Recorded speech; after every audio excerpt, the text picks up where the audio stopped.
On today's show, we are previewing the Cavs wing group, perhaps the most in-question group on the entire roster. Want to thank you for making Locked On Cavs your first listen every day.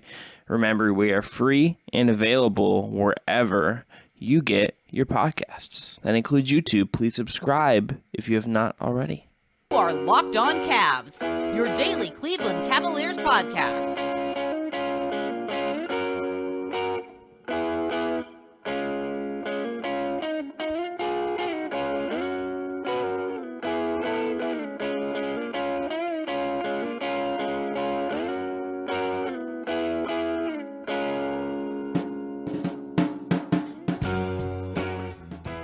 All right, the music you heard on the way in is from our friends at Astro Radio. Check them out on Apple Music or Spotify.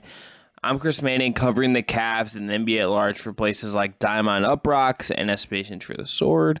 That man on the other side is Evan Dammarell, primarily at Meta's Right Down Euclid.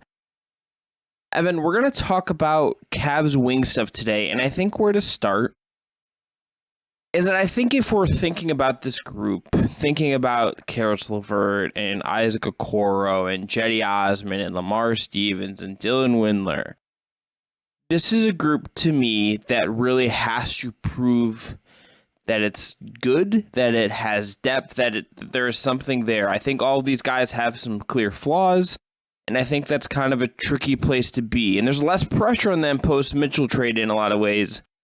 But this is a group that I think still brings a lot of question marks if we're talking about how good this Cavs team can be this year. I mean, I somewhat agree with you when you say that there is some pressure now with Donovan Mitchell in the fold. I think clearly just for this whole pressure. Oh, less pressure. Okay, then we are in agreement then, because prior to the Donovan Mitchell trade, Lowry Markkanen was at least penciled in as the starting three. Maybe the Cavs get weird with it again and relegate Lowry to a bench role at that point. Let him be the backup 4 or 5 and let him play some 3 in spot scenarios too. But it is the biggest question mark on the roster. But when it comes to a wing type player, and JV Bickerstaff kind of hinted at this a little bit, like they need a guy who can kind of provide energy on both ends of the floor, and is a guy who's comfortable being one of the fifth option in the starting lineup and a low usage guy in the grand scheme of things where they're primarily playing off the ball. And yeah, you listed all the guys. I think it's coach talk on Bickerstaff's part, but I think it's just an honest thing too. It's like it is an open competition for the 3 spot on the Cavs, and it's not even starting. That's just on the depth chart as well, where you have a pretty wide open competition between LeVert, Osman, Okoro, Wade, Windler, et cetera, and so on. Like even RJ and Nembhard, I guess, if you want to get real weird with it, but that's obviously not a possibility at the end of the day. But and Lamar Stevens as well. So, like, there's a lot of guys who could be in the fold and in the mix for this one for the Cavs, but it's not a huge glaring need because offensively they're going to be hitting so hard because of Garland and Mitchell already. And then you have year 2 Evan Mobley. You have Jared Allen, who's just going to be feasting off the 3-point heavy attack that's going to be coming from the backcourt as well, just off offense rebounds and everything. Like, it's an interesting thought exercise, and we touched on it a little bit with Justin Rowan too, and we all gave our stance on what our preferred pecking order would be for just the starting 3 for the Cavs, but there's a lot of questions about this team already. But the 3 spot, like, it's understandable to think about it because it's the only unknown for the Cavs, but at the same time, like, it's not a super pressing need either if they can find the right player that fits in this kind of new starting lineup they have. I think Bickerstaff hitting on the point of, like, we need a guy that provides energy on both ends, and is sort of hinting at the idea of, like, you need a guy that can kind of just fill a niche on both ends of the floor. I think, like, this group is just I think what, like, holds me back on this group is that there's not a player here that I think just provides all of that cleanly. I think that was, like, the idea behind the Abaji pick in a lot of ways, right? Even before the Mitchell trade, wing was such a need for this Cavs team. I think we hit on that a lot on the show. I think they openly kind of talked about it. They need a guy who can just shoot threes and play defense and maybe attack closeouts and just function at both ends of the floor and in the ways that are going to accentuate what Mobley does, what Garland does, what Allen does, and now what Donovan Mitchell does. There's obviously, like, chatter, about, like, they need that bigger stopper type to handle Durant and throw at Tatum and all these guys. I think like that's less of a concern to me just because you have Evan Mobley. I think you're going to see Mobley do some of that stuff, and he's that special. Yeah. I think the pressing need of a consistent off-ball shooter, which we'll get into a lot in segment 2. I pulled some numbers for that. And just a guy that can just sort of function cleanly in those spots to do certain things. I think it's like an open question of like, A, which one of these guys is going to be the best option for that this year? And 2, how long it takes to figure out. And 3, like who like we would say that kind of is. Because I think all these guys have these little weird things. It's like Okoro has the defensive chops. The shooting is just a problem. Lamar Stevens can be that bigger 3-4 defender and at least compete on that end of the floor. He's a worse shooter than Okoro, right? Like LeVert, they're saying he's apparently keto friendly now, and that's given him some new life, which he himself said that. Well, that's like I'm teasing that because this is like Muscle Watch, but this is like new age Muscle Watch. It's like the plant-based thing that's been going around the last couple of years. Now we're going keto. I just like eat some oatmeal, man. You'll be fine. Like there's just like all these little things that I just want to see how it develops. Like even like Jetty Osman, who might be the most willing catch and shoot 3-point shooter. It's like there's also these big glaring issues with him, and you're just like I don't know about any of these guys. And if you're JB Bickerstaff, I wonder how, like, if you put true serum into him, like how confident you would really feel that like the answer you're looking for is staring at you right now. So it's funny you mentioned Jetty in regards to what JB said, because we're recording this on Monday heading into Tuesday, and during media availability, JB said there is some two-way potential in there for Jetty, possibly just as a wing-type player because he's the true wing on Cleveland's roster, but he kind of showed his hand a little bit, saying that last season Jetty was most effective when he was deployed in tandem with Ricky Rubio or the lead guard off the bench, just to kind of set him up and get him easy looks on the perimeter. And they kind of want to reutilize that scheme again, and maybe that's showing his hand a little bit to say like, hey, Jetty's in the race for the starting 3 spot, but we're not like seriously considering it. Like I think we're going to be looking at deeper other options. And it's interesting you mentioned Okoro as well, where yes, the defensive potential is there, but like the shooting concerns are very real. And JB kind of said to us on Monday as well that like they had to put Isaac in a box last season, which is something you and I have been preaching, just because they had 2 otherworldly bigs on the interior and they needed spacing, especially when, yes, Markkanen provided you some spacing as well, but like, yeah, if you play Okoro with those 2, like you're going to get a lot more cluttered in the paint versus having Larry Markkanen out there at the 3 spot as well. So Bickerstaff said now that there's just like more of an established offensive dichotomy, and maybe because Evan Mobley is more of a 3-point shooter, they can afford to play a non-shooter like Isaac Okoro at times out there where, yes, he can hopefully convert on some open looks he gets on the perimeter, but having Jared Allen only being like the true big man mucking up the interior is going to create a lot more lanes for Okoro to slash and operate and act off ball. And yes, Isaac said like, hey, it was like really hard last season just to learn to play off ball, and especially when he's kind of putting it in a box. JB's Bickerstaff's words, not either of ours, but I'm interested to see how they utilize him, and I think we'll get a clear perspective of maybe what does work and what doesn't work when they play Philly on Wednesday to open the preseason. If I had to ask you this before we go into break, let me ask you just if there was a guy among this group that you would feel most confident in functioning and kind of providing the Cavs what they need in the clearest way possible. If you had to guess about who that would end up being at the end of the season when we look back at this, who would you guess that player is? Isaac Okoro, but I'm also just a believer in him. How about you? I think it's Okoro too.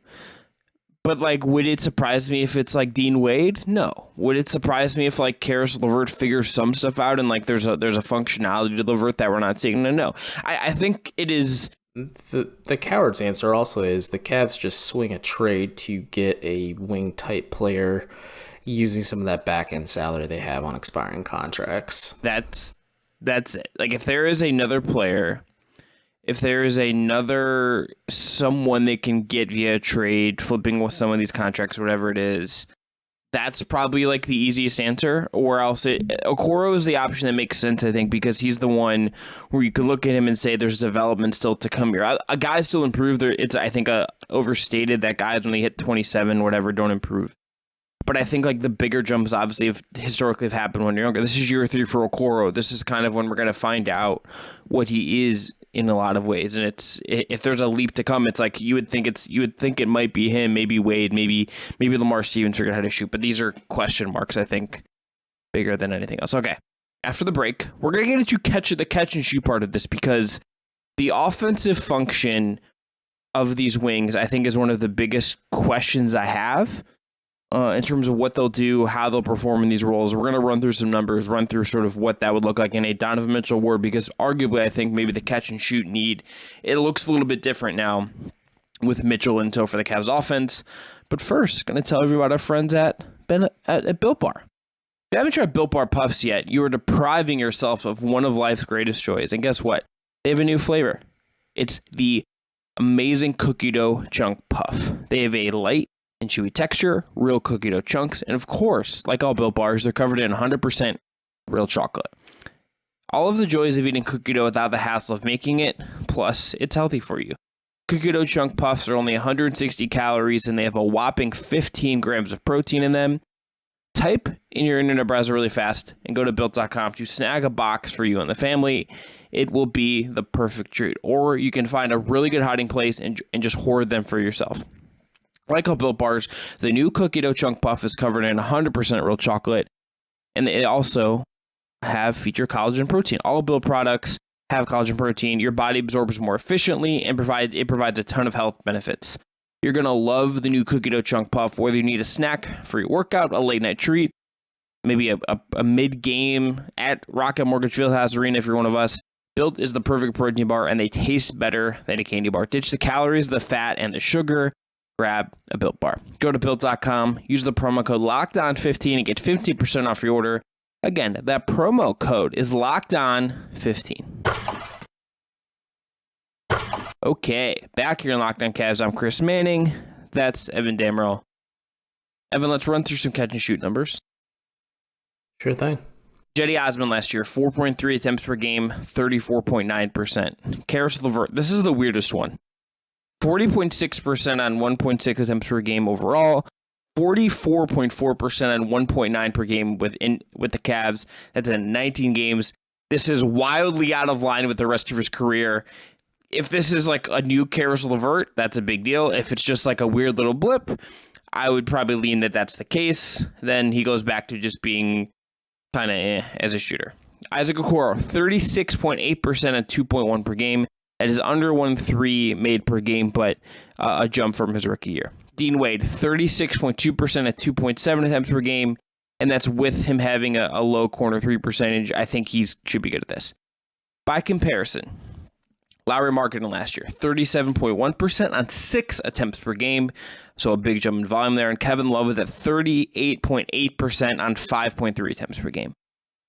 So, Evan, I say those numbers, and I say that Donovan Mitchell is going to come in. I think we're going to see him take more catch and shoot threes. I think he's going to just take more shots, eat up some of the shots that you're losing from Markkanen. And he's Donovan Mitchell. You feel very good about that. But I still feel like catch and shoot threes are going to just be a function of this group of wings, what their offensive role is going to be. So, like, how do you think we should feel about this group of guys as catch and shoot options to take advantage of looks like Garland and Mitchell and perhaps Mobley are creating? So you mentioned Kevin Love. Let's just rule him out as an option at the 3. But other than that, the Caris LeVert thing is actually pretty interesting, because all throughout this training camp process, like whenever LeVert has spoken to the media or JB Bickerstaff's just given some insight on how Caris LeVert's kind of functioned in this offensive scheme, they both really hammered on the fact that catch and shoot 3-pointers are going to be something that they really need to add to his shot profile and diet, especially if he is in the starting lineup. And the Cavs want to go with 3 ball dominant guys in their starting lineup as well, and then 2 big men who need the ball handed to them by one of those ball dominant guys as well. Like, I understand the multifaceted approach you want to go with, but like you said, if this is a real thing and like a new version of Caris LeVert the Cavs are somehow unlocking because they have Darius Garland and Donovan Mitchell on this team and they need a guy to make the sacrifice in terms of touches and just kind of be available on the perimeter, that is interesting, because that is kind of the self-actualization and like the ideal thing you need from Caris LeVert even after you acquired him. Like, yes, that's kind of what you needed from him last season when he first game here from the Pacers, but now that he's here and Donovan Mitchell's here as well, like if you get more 3-pointers and you also just get a guy who fits that prototypical wing size and can provide you 3-point shooting and also just like maybe a little bit of tertiary playmaking and maybe some defense as well if he's able to just to play and keep his opponent honest on offense, like that's a good thing as well. But the 3-point shooting stuff is definitely interesting, and I think if it's a real thing, and like you said, it's fascinating, and it's a real thing, and that's something maybe worth monitoring early into the season as well, like that could unlock a lot of things for the Cavs, because then you have even more spacing on the floor, which then in turn lets your 2 7-footers thrive even more on the interior, or guys who need to slash and attack the basket thrive as well. So the last time Caris LeVert had like what I would say is a good catch and shoot 3-point season, let's go back to 2017-18, 36.9% on catch and shoot threes versus 31.5 on pull-ups. This was a year he played 69 games. You go to 2018-19. Nice. Yeah, there you go. Year after that, 27.3% in 2018-19 in a 40-game season, and I believe 40-game season for him due to injury. 2019-20, he's at 31.6%. 2020-2021, he's at 33%. So like, they can say all they want about it and be optimistic about it. I think we just need to see it. Like, and this will be something that I think if maybe we should try to do every recap show is be like, okay, Caris LeVert went 2 of 7 from catching threes, or like what that looks like and how this is bringing on. I kind of track this as we go in real time, because I think it's the swing skill for him in his career right now in a lot of ways. This just like kind of bucks. The other thing I would say about the catch and shoot part of it is I do just wonder, because Mitchell is going to take some, and like he's going to just, by virtue of when he's playing with Garland in particular, get some of these looks in a way he maybe wasn't taking as many in Utah. Like he's just going to have to be on the ball less. And I think that's good for him. I think that's good for the offense. I'm curious to see like what else they have these guys do. Like, does Okoro have like feel more comfortably darting in from the corner on a cut? Does Stevens, feel comfort in that way? Does Dean Wade, who's a pretty explosive finisher when he's able to get downhill and has a little hop to his game, does he do some of that? Right? Like, what does it look like when they aren't just needing there to space? And like, can you add in some layers of things via that? That's like the other part of this, but it's just like, can these guys make open threes that are going to come their way is like the big question. Yeah. But question 2 for me would be like, okay, let's just say Mitchell's doing some of this. Maybe Mobley's doing some of this as that added little bonus, that little extra seasoning on that. Does that open the door for some other things and adding in some functionality? Yeah, it's an interesting thought exercise, because you alluded to it. Like, Donovan Mitchell is going to uptick and soak up a lot of Larry Markkanen's 3-point attempts last season. You hope you get similar results from Kevin Love if you're playing with him in lineups as well. Darius Garland obviously is going to get a lot of looks in the perimeter as well, especially when you assume the defensive attention Donovan Mitchell's going to command. But the Evan Mobley factor, like, let's say he comes out shooting threes to start the season, and I asked JB Bickerstaff about this. He said, yeah, if he's open, we want him shooting those attempts and those shots from beyond the arc, because they want him to add it to his shot profile and make it a part of his offensive repertoire. And like, if he is a respectable 3-point shooter early into the season, again, like, you could play Mobley at the 5 with Love at the 4, then you have like Okoro or Wade at the 3, and like you said, they're both really good finishers. And the Cavs had a really good play going where, like, if it was Mobley at the top of the key or just Darius Garland at the top of the key, kicking the ball to Isaac Okoro, who's streaking along the baseline to the basket, like, that's an easy play for the Cavs and an easy way to keep Okoro within the offensive rhythm of this team.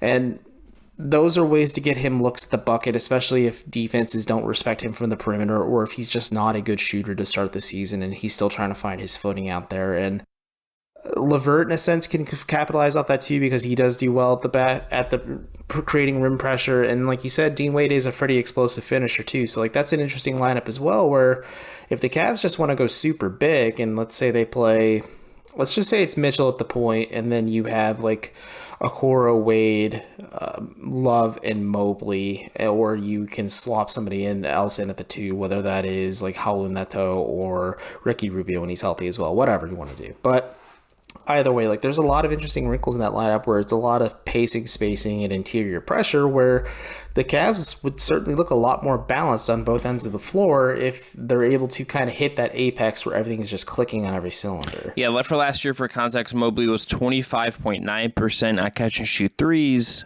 Took one 0.2 per game. So, like, he's done it. Interestingly, like, for whatever reason, he took the most comfortable he was taking them was in the 7 to 15 range of the shot clock. That was at 34%. And that was like 5% of his overall shot profile, which is like over half of his catch and shoot volume. So I don't know if that means anything. It's just like one of these little random things. You look at the stats page and you kind of, okay, like, is it because he's in a rhythm? Like, is it just like it's kind of a natural flow? Like, what does that look like? And like, if this is a swing skill for Mobley, it's not the most important one, but it, like, you could imagine them playing like Lamar Stevens with him easier if he can shoot, right? Like, and it just gives you more creativity. So this is part of it. Like, maybe Evan Mobley is part of this discussion too. Okay, one more break. Gonna come back and talk about just the depth, because I don't know personally if this depth is quote unquote rock solid. We'll talk about that after this. All right, last segment on Locked On Cavs. Chris Manning, Evan Dammarell. Evan, so I am higher on the depth than I think I've like seen it discussed. Let me say that first. I think like there are guys who I think I know things they're good at, things they are comfortable at. I think the thing is that there's just something we said at the top, at least I said. There are a lot of imperfect players. And while I think Mitchell eases some of these offensive concerns, I think you're still trying to figure out what wings you trust and who you don't. And because JB has said, he said this, you told me before we started recording, he had said this at Monday's practice, they want to maybe ideally play 10 guys. So is that more wings? Is that playing Rob? Like, what that even looks like kind of maybe tells us what they think of these wing rotation, what they think of these guys. I'm curious. This is just like where if the Cavs depth kind of gets shaky and you don't trust it, and the roster just feels a little lacking as we understand it, I think this is just where I look at it and say, okay, like, is this group really kind of where you want it to be? And I think there's reason of healthy skepticism that it's an ideal group at this point in time.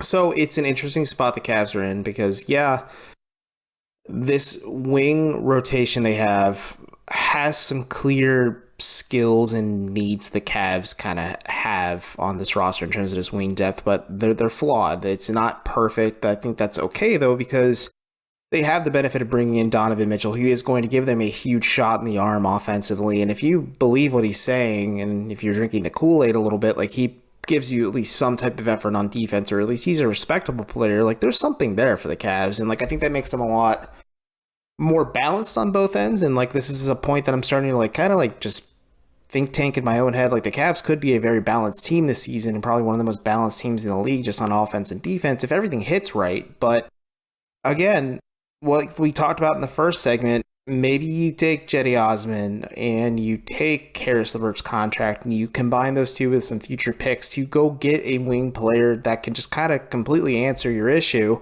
and make what is imperfect on your depth chart and your rotation just at the wing spot make a little bit more sense. Because right now the Cavs just have an overabundance of guards and an overabundance of big men and some questionable wings at certain spots, like Cedi Osman, questionable defensively, Isaac Okoro, questionable offensively, Caris LeVert, questionable in terms of a perimeter threat and defensively. Like, there's a lot of issues here. Dean Wade isn't a three by trade. Neither is Lamar Stevens, but both of them are being taught to play the three at the NBA level. Like, Dylan Windler as well is a guy who we haven't really touched on much, is oft injured. Like, there's some flaws with each of these guys, but they also, in theory, answer a lot of the issues the Cavs have. It's just trying to find that happy spot. And like you said, now that JB kind of said, like, ideally the Cavs want to go 10 deep, maybe they do play, let's just say it's opening night, let's say it's Garland, Mitchell, Okoro, Mobley, Allen, with your bench being Love,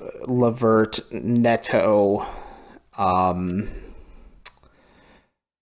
at that point, and then you look at like Wade and then Osman or something like that, just so you have a little bit of extra wing support, and then maybe you kind of just flip-flop a little bit, and that 9th and 10th guys just are more situational matchups too. Like, if you're playing Milwaukee, if you're playing Philly, like, that's where you see Lamar Stevens and Dean Wade get a little bit more shine. Same with Robin Lopez. Like, there's ways you can tinker this and kind of go with it, but I don't think the Cavs will take like a Patriots-esque approach where like they play in each game individually, because that's just not how the NBA works. Like, the teams just kind of There's not enough time. There's just like functionally not enough time in the day. Functionally not enough practice time. Like the practices are going to be completely like cut in half by the time, even more than that, by the time the season really gets rolling. Like the Cavs will have a offensive system and defensive system, and yes, they will adapt it based on the matchups, of course. Like they aren't just going to go roll out there and lean completely on what works for them. Like they will be dynamic, not static in that regard, but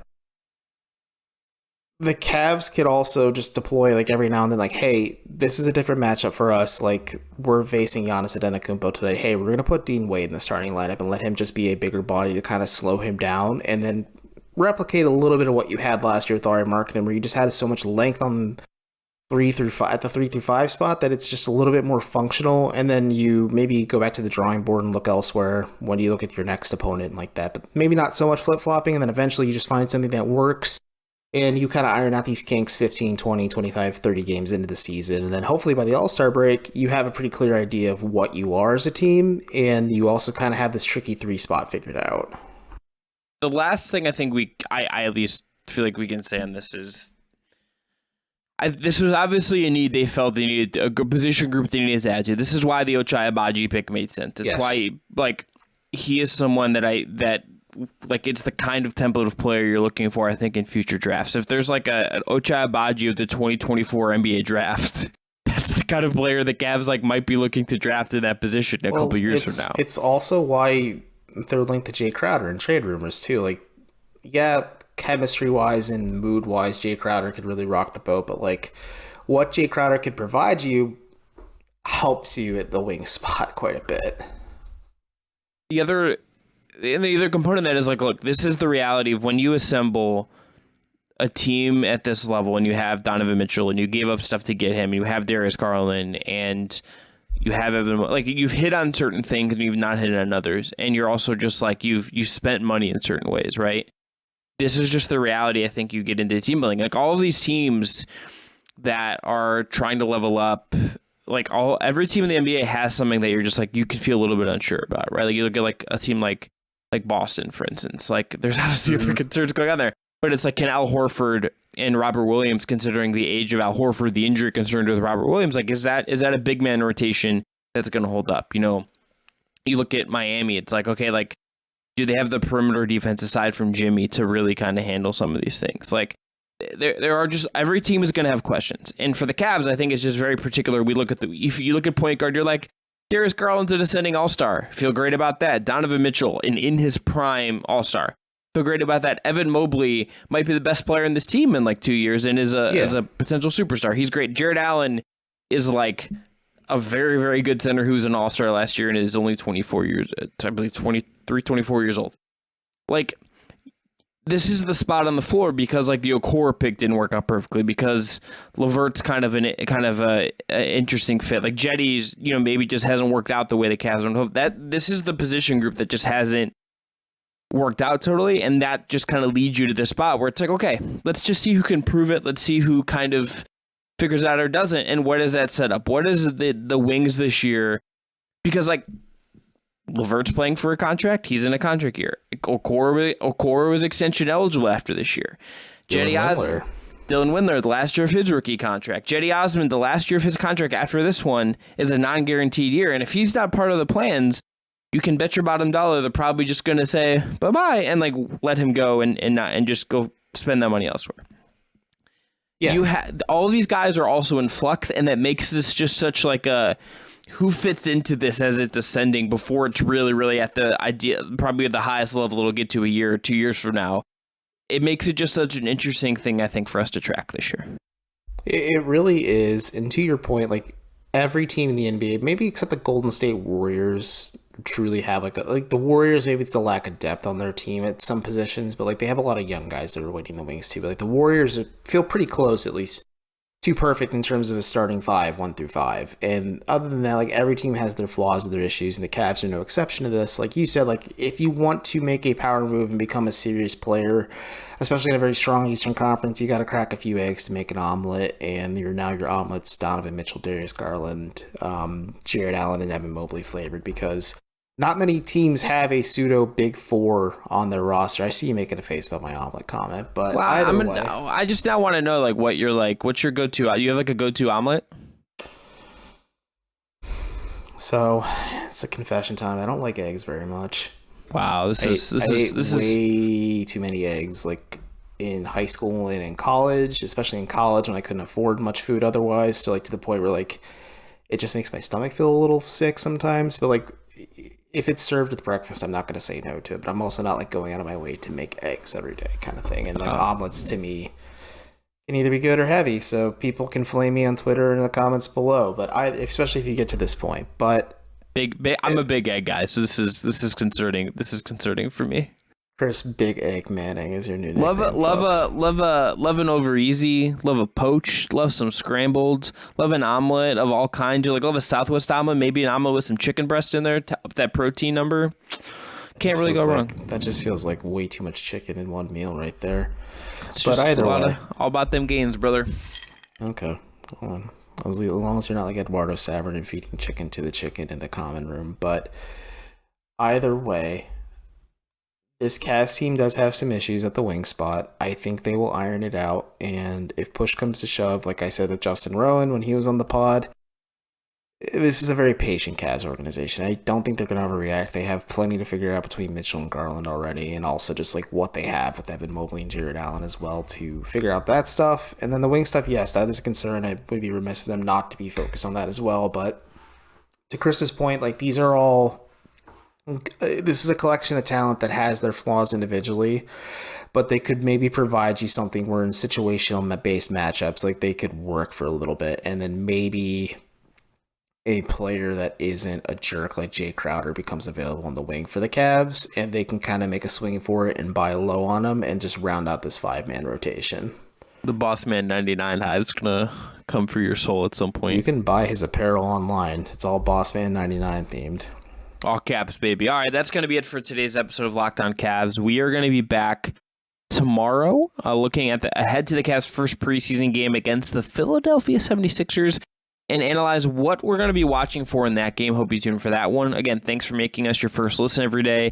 This episode was produced by the indomitable Jake Stevens. Now make your second listen Locked On Fantasy Basketball, where Josh Lloyd hosts the #1 daily fantasy basketball show on the entire planet. Wow. It's free and available wherever you get your podcast. Again, go support your Cleveland shows as well. Locked On Guardians, because the playoffs are about to get started. Locked On Browns with G. Bush and Jeff Lloyd. And check out the Ultimate Cleveland Sports Show as well. And if you're an Ohio State person, we got Locked On Buckeyes for you too. All right, I'm Chris. That's Evan. Everyone, be well. Stay hydrated.